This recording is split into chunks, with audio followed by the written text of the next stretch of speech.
La rencontre avec le professeur Deloche, qui est le président actuellement de la chaîne de l'Espoir. Un homme simple, un homme pragmatique, avec un objectif très simple, hein, c'est de sauver des enfants.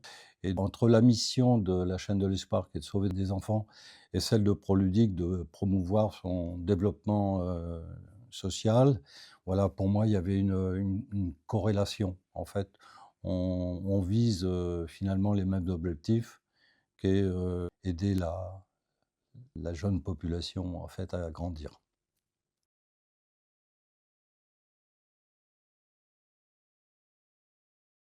Il y a plusieurs projets, notamment des opérations en France, des opérations, des soutiens de staff médicaux dans des hôpitaux étrangers.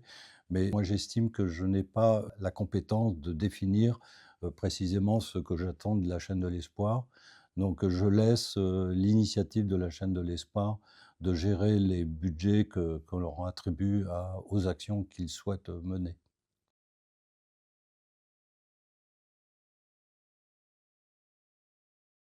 Dans le cadre de notre politique RSE, c'est simplement, l'engagement de l'entreprise dans des actions humanitaires.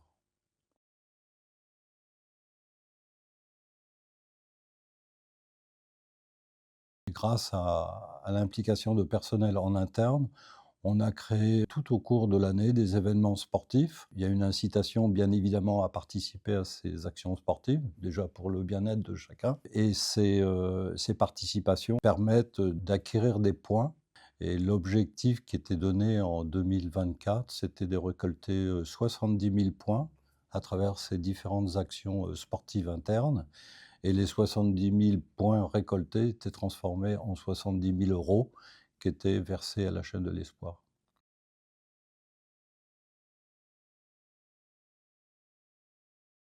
Quand on pose les valeurs d'une entreprise, l'engagement par exemple, quand on lit cette valeur, et concrètement on dit voilà notre engagement, c'est aussi de participer en tant que mécène à une action humanitaire, là ça prend du sens. Et ce qui est important, c'est que les valeurs qui sont les nôtres, notamment sur la partie engagement, il y a des actions concrètes qui sont liées à ce mot. Voilà.